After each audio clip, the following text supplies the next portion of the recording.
আজকে দেখাবো মজাদার একটি ঝিঙ্গে বড়া। আমি আগে ঝিঙ্গেগুলো এভাবে ফুলের মতো কেটে নিয়েছি, আপনারাও কেটে নেবেন।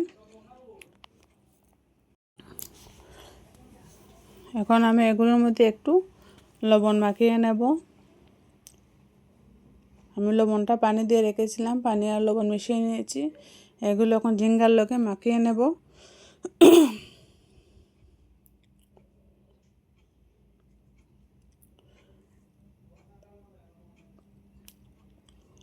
এবং কিছু সময়ের জন্য রেখে দেব, প্রায় 10-15 মিনিট এভাবে রেখে দেব।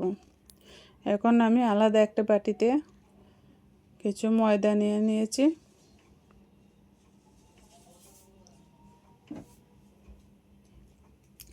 তারপর কিছু চালের গুঁড়া অ্যাড করব। চালের গুঁড়োটার জন্য বড়াটা মচমচে হবে। এখন আমি 1/2 চামচ হলুদ গুঁড়ো দিয়ে দেব।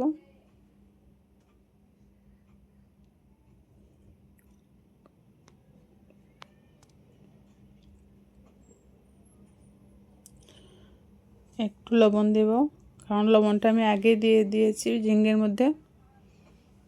সবগুলো একত্রে মাখিয়ে নেব।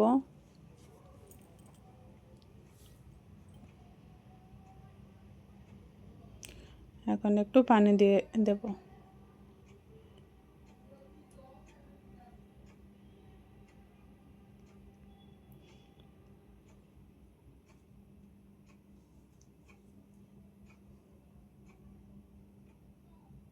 আমার বাটারটা তৈরি হয়ে গেল।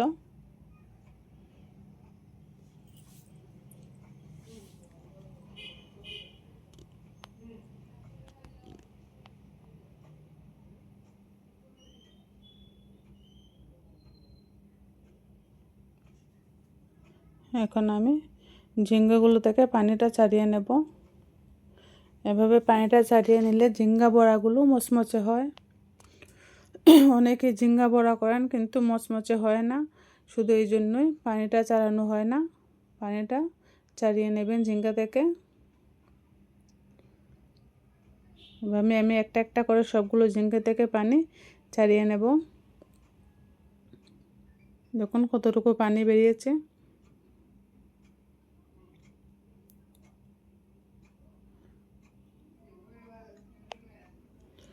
এখন আমি একটি কড়াইতে তেল দিয়ে দিলাম। তেলটা একটু পরিমাণে বেশি দিতে হবে।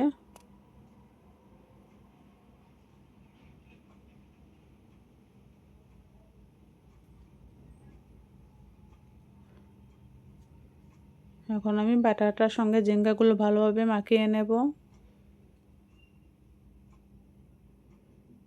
এভাবে মাখিয়ে নেবেন।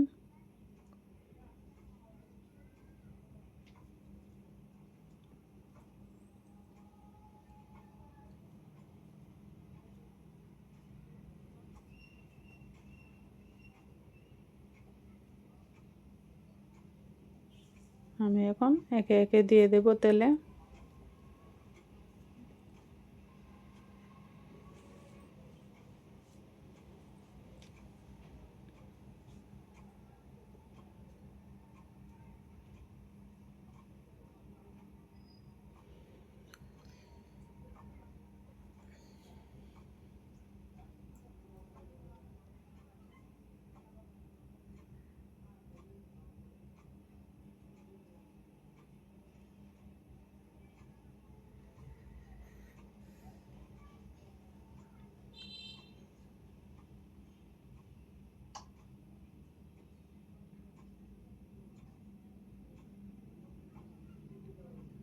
ভাজার সময় আগুনটা খুব একটা বেশি দেওয়া যাবে না, অল্প আগুন দিয়ে ভাজতে হবে,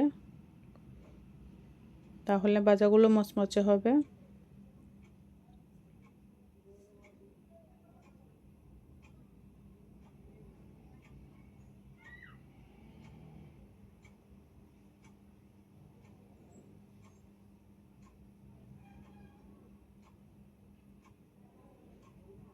দেখুন আমার ভাজাগুলো হয়ে এসেছে। এভাবে লাল হওয়ার পর নামিয়ে নেব।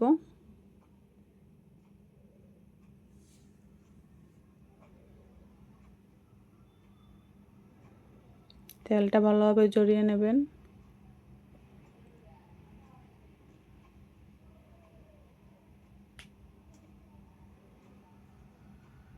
এভাবে আমি সবগুলো ঝিঙ্গে ভেজে নেব।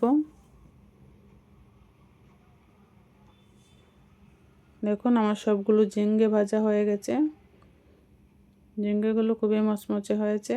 এভাবে আপনারা বাড়িতে ঝিঙ্গা বড়াগুলো করে খেতে পারেন, খুবই সুস্বাদু। আমার চ্যানেলটি ভালো লেগে থাকলে লাইক, কমেন্ট এবং সাবস্ক্রাইব করে দেবেন। ধন্যবাদ সবাইকে।